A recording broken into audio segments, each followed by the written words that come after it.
Howdy how partner! Tervetuloa uuden jakson pariin. Tänään on vahva Freedom-teema. Howdy how partner! Vai mitä pojat? Kyllä. Pitää vähän miettiä mitä. Joo, nyt tänään ollaan Drift Madness Pesämäki tapahtumassa ja Drift Games kilpailut. Ja miksi tämmönen teema, niin ajetaan tänään Rovio Henry Camarolla. On aika makea laite. 6-8 vuosimallin Camaro. Niin, siinä on moottorina on Servolet SB 2.2 NASCAR-moottori, jota on stroukattu vähän. On aika eriluontoinen kuin esimerkiksi Määttälän NASCAR-moottori, millä on itse ajanut, että on jotakin vertailupohjaa, että tossa on niinku kyllä alhaalta paljon enemmän vääntöä. Aika helppo ajaa, että ajetaan tietenkin nyt, täällä oli kilpailusääntönä, että ajetaan 225 katurenkaalla, niin tehot riittää kyllä, että vaikka olisi vähempikin, niin riittää oikein hyvin. Sitä on hyvä ajaa tommonen, että voi ajaa pienillä kierroksilla osakaasulla ja kaasun vasten aika välitä. On kyllä, on makea. Hetkessä tuli V8-mies. Ei. Tämän päivän vaan. Illalla lähtee viiksen ajoon. Joo, kyllä, valitettavasti. Joo, ja sitten vaihteistona siinä on mulle tuttu NASCAR-aski, että neliloivinen suorakytky on tosi hyvä. Voimaa tuossa pitäisi olla joku 760 heppää. Ei oo tämän omistajan aikana mitattu, mutta kyllä siellä varmasti yli 700, kyllä sillä tuntuu niinku persdynalla. Ja niin, täällä ajetaan siis streettiluokka ja pro-luokka ja me ajetaan proota. Henkka ajaa sitten streettiä itse. Taitaa olla sen ensimmäiset kisat. Joo.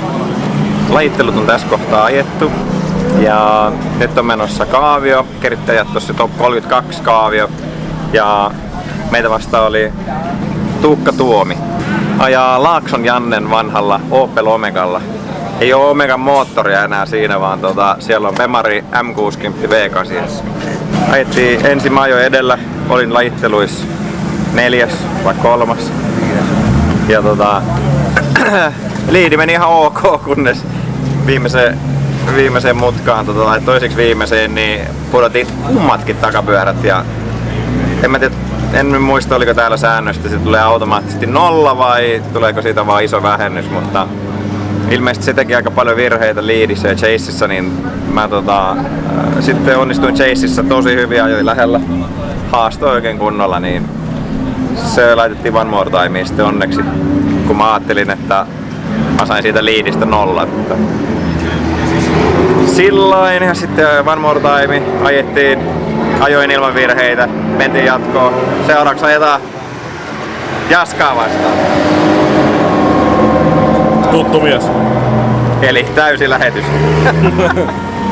Todellakin aivan täysin, ei yhtään anneta siimaa. Nyt katsotaan Henkan kanssa, kumpa vaihtaa paikkaa.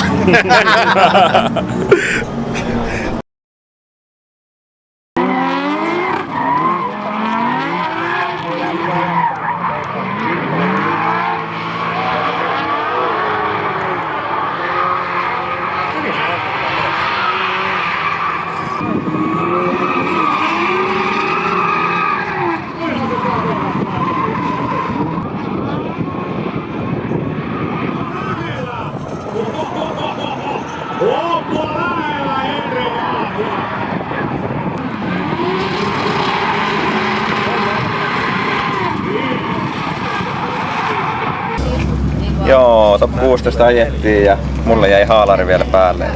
Jaakko jatkaa toistaiseksi spotterihommissa. Vielä joutuu jatkaa saatana. Meni kyllä, liidi meni hyvin. Ja chaseissa oli kyllä, tiesi että saa päästää heti täyden. Meni kyllä heti eka kurvi iholla. Ja eipä siinä. En tiedä miten Jaakon chase meni, mutta varmaan lead vs lead oli niinku ratkaiseva tekijä. Ainakin spotterimeistä on vähän liian iholla vai? No, en mä tiedä. Kato kun hymyilee täällä. Lupas kyllä, että antaa vauhtia. Joo, anto. Kyllä, sitten top 8 ja joku sanoi, että Rajala, semmonen E39 BMW. En oo nähnyt yhtään kuinka ajaa. Sitten vaan täys lähetys taas. Joo. Aina. Aina full sen. Onko jotain eri muotoja? Potilas ei pysty puolikkaisiin lähetyksiin. Joo.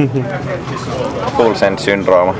Top 8 vaiheessa tuli mulle uusi tuttavuus vastaan Henri Rajala ja Rajala Driftiin tämmönen tumma E39 Bemari ja vissiin Bemarin V8 ja turbolla. Se olikin ainoat tiedot, mitä on mulla kyseisestä kaverista. Minä paremmin lajitellen ensin edellä ja ihan ok suoritus. Ei mitään kummallisuuksia siinä. Ja nyt kun ei tosiaan ollut spotteri mukana, niin en tiedä mitä ajo perässä. Elikkä sit vaan täys lähetys aina perään niin tämmöisessä tapauksessa, kun sitä spotteria ei ole. Lähettiin sitten lähdin chase-vetoon, niin aika nopeasti huomasin siinä, että entrin jälkeen Rajala ajautui aika sisäkurvia, eli muutenkin hankalan näköistä auton luissa pitäminen ja sit siinä bussipysäkillä puolenvaihdon kohdalla sit auto oikeesti ja lopetti vedon, että jotain teknistä murhetta siinä tuli ja mä siinä sitten lirputtelin perässä ja ajoin maaliin ja siitä sitten tuomiojulistus tulikin ja se nyt oli aika selkeätä sitten, että päästiin sitten jatkoon. Että seuraavaksi olikin vuorossa sitten top 4 ja Carlos Tarvainen, eli ystävämme KR69. Mä kerkesin ajaa aamulla muutaman vedon, yhden niin parin renkaita ja ajoin silloin Kallen perässä ja edellä, niin huomasin kyllä sen jo silloin, että Bemari on kyllä nopeampi kuin Camaro, että varsinkin tuossa vetopito on kyllä paremmin, että joutuu töitä tekee itse perässä ja sitten mentiinkin siinä ajoin ensin chasein, koska Kalle voitti lajittelun. Ja no onnistui ihan hyvin, siinä pääsee heti entrissä vierelle, mutta sitten se, vaikka mä siinä kuinka koitin pidon Rajalla viedä Camaroon, niin se Kalle silti vähän siinä sai kaulaa, että oli vaikea yrittää pysyä lähellä, että kyllä se oli vähän nopeampi, mutta sain sitten vähän paikattua kumminkin puolenvaihtojen ajoitus vaan tommosella, että olisi se huonomminkin voinut mennä, mutta olisi voinut mennä myös paremmin. No, eipä siinä sitten toisinpäin liiviin. Meni taas ihan hyvin sillä. Oli kyllä hyvä johtolla setupilla, että pystyi toistamaan tosi hyvin sitä lajittelulinjaa ja suoritusta. Katsoin sitten, että Kalle sanoikin siinä sitten voittajajulkistuksessa, että suoraan neulan silmässä ennen viimeistä puolenvaihtoa niin pyörähti mun perässä. Niin sekin oli sitten sitä myöten aika selkeä homma, että ei se kuitenkaan osunut muuhun ja mä en tehnyt siinä mitään virheitä, että ei ollut minusta johtuvaa. Ja sitten kävin sinne niidenkin pilttuussa ihmettelemään sitä hommaa, niin siellähän näkyi kans, että se oli ottanut sitten vähän etupyörä tommosessa sisäjuostossa kiinni koriin. Siitä sitten johtui se pyörähtäminen varmasti. No ei sitten muuta kuin finaali kohti ja siellä odottikin Arttu taistelu.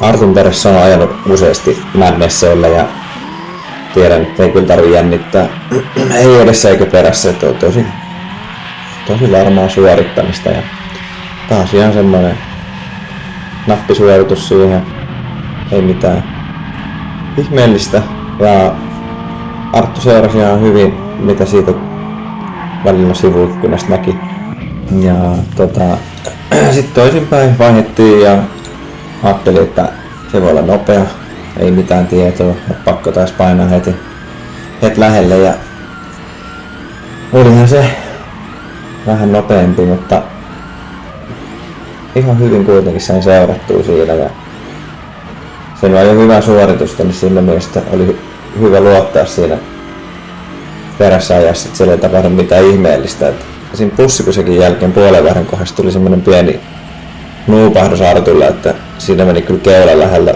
puolenvaihdesta Nissanin perään. Että sillä olikin sitten myös jotakin tekniikka-ongelmaa.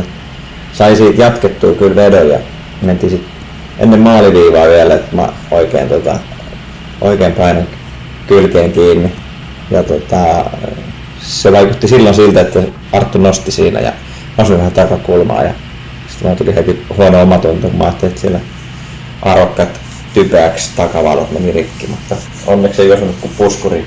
Tässä kohtaa oli kumminkin tuomio annettu ja kyllä mä ajattelin tietenkin, tiesin itse mitä on tapahtunut, niin ajattelin, että minä voitin ja sitten palkintojen jako. Kyllähän sieltä sitten voitto jäi käteen ja mahtavat palkinnot sai AI Groupilta niin langattomat kuulokkeet, jotka annoin sitten auton omistajalle kiitokseksi lainasta. Ja itselle tuli kyllä tarpeeseen se sähköskuutti, että se oli kyllä ihan päällikköhomma, että pääsee sitten kulkemaan tuon varikoille. Hieno kilpailu. Ensimmäinen Madnessin järjestämäkilpailu ja meni kyllä tosi hyvin, tuomarit oli hyvät. No se oli kyllä odotettavissa, kun tiesi ketä siellä on. Ja niin, eipä siinä sen kummempi. Että toivottavasti pääsee vielä joskus kamaralla uudestaan, että oli kyllä makea auto. Mad Max kilpuri.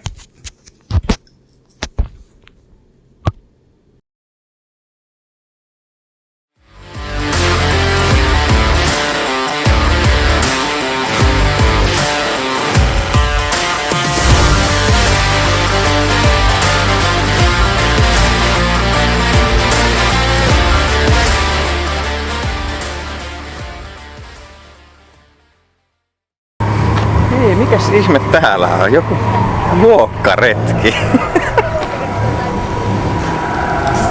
Mä kuulin semmoista huhua, että tää on yhden meidän yhteistyökumppanin linja-auto. Saataiskohan me tästä talven aikana tehtyä jotain? Jotain. Täällä on jotakin hämärähemmoja.